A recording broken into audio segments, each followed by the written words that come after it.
പിതാവിൻ്റെയും പുത്രൻ്റെയും പരിശുദ്ധാത്മാവിൻ്റെയും നാമത്തിൽ ആമേൻ. ഈശോ മിശിഹായിക്ക് സ്തുതിയായിരിക്കട്ടെ.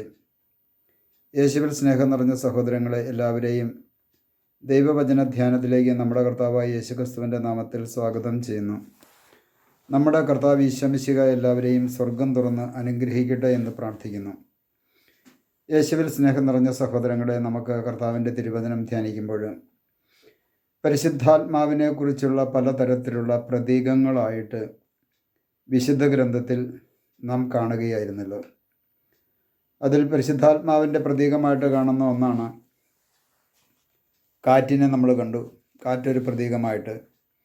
ജലം പരിശുദ്ധാത്മാവിൻ്റെ ഒരു പ്രതീകമായിട്ട് വിശുദ്ധ ഗ്രന്ഥത്തിൽ നമുക്ക് കാണുവാൻ സാധിക്കും.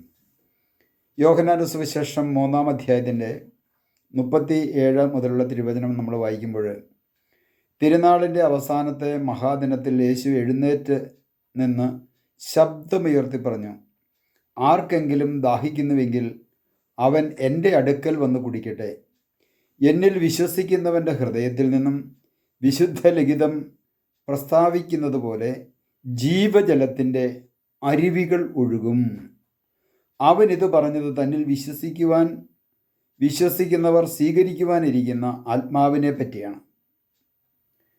ഇവിടെ യേശുക്രിസ്തു വളരെ വ്യക്തമായിട്ട് തന്നെയാണ് പറയുന്നത്, ആർക്കെങ്കിലും ദാഹിക്കുന്നുവെങ്കിൽ അവർ എൻ്റെ അടുക്കൽ വന്ന് കുടിക്കട്ടെ. ദാഹിക്കുന്ന, ദൈവത്തിൻ്റെ ആത്മാവിനെ സ്വന്തമാക്കണമെന്ന് ആഗ്രഹിക്കുന്ന, ദാഹമുള്ള വ്യക്തികളെ സംബന്ധിച്ചിടത്തോളം അവർ കർത്താവിൻ്റെ അടുത്തേക്കാണ് പോകേണ്ടത്. കാരണം ദൈവത്തിൻ്റെ പരിശുദ്ധാത്മാവിനെ ദൈവം നമുക്ക് നൽകുന്നത് തിരുസഭയിൽ കൂദാശകളിലൂടെ, തിരുവചനത്തിലൂടെ, ഓരോ കൂദാശകളിലൂടെയും ഒക്കെ ദൈവത്തിൻ്റെ പരിശുദ്ധാത്മാവിനെ, കൈവപ്പിലൂടെയൊക്കെ ദൈവത്തിൻ്റെ പരിശുദ്ധാത്മാവിനെ നമുക്ക് തരുന്നതായിട്ട് നമ്മൾ മുൻപ് ക്ലാസ്സുകളിൽ നമ്മൾ ധ്യാനിക്കുകയുണ്ടായി. എന്നാൽ ഇവിടെ കർത്താവ് പറയണം, ആർക്കെങ്കിലും, കണ്ടോ, ഇന്നയാൾക്കെന്നൊന്നും പറയുന്നില്ല, ആരുടെയും പേരെടുത്ത് പറയുന്നില്ല. യഹൂദന്മാരുടെ ഇടയിലേക്ക്, യഹൂദ പാരമ്പര്യത്തിൽ തന്നെ ജനിച്ച ഒരു യഹൂദനായ ക്രിസ്തു എന്ന് വേണം നമുക്ക് പറയാൻ. ആ ക്രിസ്തുവിനെ സംബന്ധിച്ചിടത്തോളം യഹൂദന്മാരെ, പുരോഹിതന്മാരെ, പുരോഹിത പ്രമാണിമാരെ, നിങ്ങൾ ഇങ്ങോട്ട് വാ, നിങ്ങൾക്ക് ഞാൻ തരാമെന്നല്ല പറഞ്ഞത്. ആർക്കെങ്കിലും ദാഹിക്കുന്നുവെങ്കിൽ അവർ എൻ്റെ അടുക്കൽ വന്ന് കുടിക്കട്ടെ. എന്നിൽ വിശ്വസിക്കുന്നവൻ്റെ ഹൃദയത്തിൽ നിന്നും വിശുദ്ധ ലിഖിതം പ്രഖ്യാപിച്ചിരിക്കുന്നത് പോലെ ജീവജലത്തിൻ്റെ അരുവികൾ ഒഴുകപ്പെടും. ഈ ജീവജലത്തിൻ്റെ അരുവി എന്ന് പറയുന്നത് ദൈവത്തിൻ്റെ പരിശുദ്ധാത്മാവ് തന്നെയാണ്, ഒരു സംശയവുമില്ല. അപ്പോൾ പരിശുദ്ധാത്മാവിൻ്റെ മറ്റൊരു പ്രതീകമാണ് അരുവി, അരുവിയിലൂടെ ഒഴുകുന്ന ജലം. ഈ ജലത്തിൻ്റെ പ്രത്യേകത ജീവൻ പ്രദാനം ചെയ്യുന്നു. ജലം പരിശുദ്ധാത്മാവിൻ്റെ പ്രതീകമായി മാറ്റപ്പെടുക മാത്രമല്ല, ആ ജലം മനുഷ്യന് ജീവൻ നിലനിൽക്കുവാനും ഈ ഭൂമിയിൽ ആവശ്യമാണ്. ഒരു മനുഷ്യൻ്റെ ശരീരത്തെ ജലാംശം തീർന്നു പോയി കഴിഞ്ഞാൽ അവൻ്റെ മരണം ഉറപ്പായി. അപ്പോൾ ഒരു മനുഷ്യൻ്റെ ശരീരത്ത് ജലം ആവശ്യമാണ്. എന്നാൽ അവൻ്റെ ആത്മാവിലെ ജലം, അത് ദൈവത്തിൻ്റെ പരിശുദ്ധാത്മാവാണ്.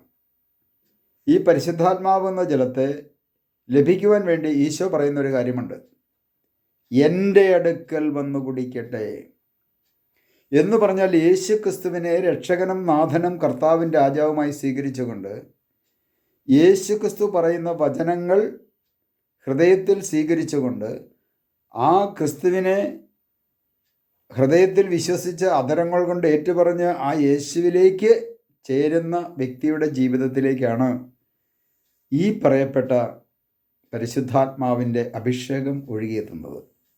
അതുകൊണ്ടാണ് കർത്താവ് പറഞ്ഞത്, ആർക്കെങ്കിലും ദാഹിക്കുന്നുവെങ്കിൽ അവൻ എൻ്റെ അടുക്കൽ വന്ന് കുടിക്കട്ടെ. വിശുദ്ധ ലിഖിതം പ്രഖ്യാപിച്ചിരിക്കുന്നത് പോലെ ജീവജലത്തിൻ്റെ അരുവികൾ ഒഴുകപ്പെടും എന്ന് ദൈവത്തിൻ്റെ പരിശുദ്ധാത്മാവ് വളരെ വ്യക്തമായിട്ട് പറയുകയാണ്. പിന്നെ നമുക്ക് ഈ ജലത്തിൻ്റെ പ്രതീകമായിട്ട് പഴയ നിയമ കാലഘട്ടത്തിൽ നമുക്ക് എസെക്കിയേലിൻ്റെ പുസ്തകം വായിച്ചാൽ നമുക്ക് കാണുവാൻ സാധിക്കും.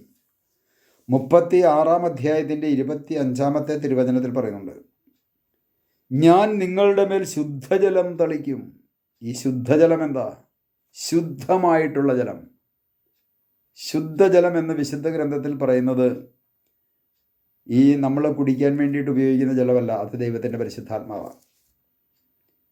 അപ്പോൾ ആ പരിശുദ്ധാത്മാവിനെ നൽകുക, പരിശുദ്ധാത്മാവിനെ തളിക്കപ്പെടും. ഞാൻ നിങ്ങളുടെ മേൽ ശുദ്ധജലം തളിക്കും, നിങ്ങളുടെ എല്ലാ മാലിന്യങ്ങളിൽ നിന്നും നിങ്ങൾ ശുദ്ധീകരിക്കപ്പെടും. കണ്ടോ? സകല വിഗ്രഹങ്ങളിൽ നിന്നും നിങ്ങളെ ഞാൻ നിർമ്മലരാക്കും. ഇത് എത്രയോ മഹത്തായിട്ടാണ് ദൈവം പഴയ നിയമ കാലഘട്ടത്തിൽ എസെക്കിയേൽ പ്രവാചകനിലൂടെ പറയുന്നത്. ഞാൻ നിങ്ങളുടെ മേൽ ശുദ്ധജലം തളിക്കും. ഈ ശുദ്ധജലമാണ് ദൈവത്തിൻ്റെ ആത്മാവ്, പരിശുദ്ധാത്മാവ്, ക്രിസ്തുവിൻ്റെ ആത്മാവ്, യേശുവിൻ്റെ ആത്മാവ്, പിതാവിൻ്റെ ആത്മാവ്. പിതാവിൻ്റെ ആത്മാവ് എന്നൊക്കെ വളരെ വ്യക്തമായിട്ട് വിശുദ്ധ ഗ്രന്ഥത്തിൽ പറയുന്നുണ്ട്. ഒരു സ്ഥലത്തല്ല, പല സ്ഥലങ്ങളിലും പറയുന്നുണ്ട് വിശുദ്ധ ഗ്രന്ഥത്തിൽ. അപ്പോൾ പ്രിയ സഹോദരങ്ങളെ, വലിയ ഒരു പരിശുദ്ധാത്മാവിൻ്റെ വലിയൊരു പ്രതീകമാണ് ദൈവത്തിൻ്റെ പരിശുദ്ധാത്മാവ്.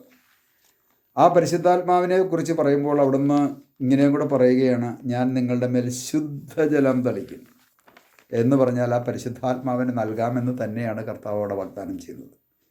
തുടർന്ന് വെളിപാടിൻ്റെ പുസ്തകത്തിൽ 22 അധ്യായത്തിൻ്റെ 17 തിരുവചനത്തിൽ പറയുന്നുണ്ട്, ദാഹിക്കുന്നവൻ വരട്ടെ, ആഗ്രഹമുള്ളവൻ ജീവൻ്റെ ജലം സൗജന്യമായി സ്വീകരിക്കട്ടെ.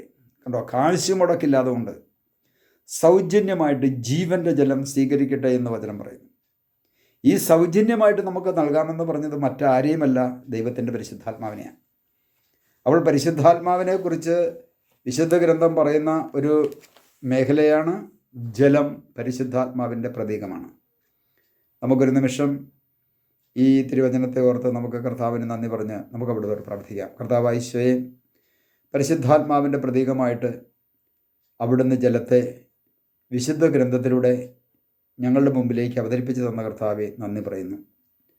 ദാഹിക്കുന്നവർ എൻ്റെ അടുക്കൽ വന്ന് കുടിക്കട്ടെ എന്ന് അരുളി ചെയ്ത കർത്താവെ, ആ ജീവജലം അങ്ങയുടെ ആത്മാവിനെ ഞങ്ങളിൽ ഓരോരുത്തരിലേക്കും അയച്ച് ഞങ്ങളുടെ ദാഹം അവിടുന്ന് ശമിപ്പിക്കണമേ. ഞങ്ങളെ ഓരോരുത്തരെയും ആത്മാവിനാൽ നിറച്ച് അഭിഷേകം ചെയ്ത് അനുഗ്രഹിക്കണമേ. പിതാവിൻ്റെയും പുത്രൻ്റെയും പരിശുദ്ധാത്മാവിൻ്റെയും നാമത്തിൽ ആമേൻ.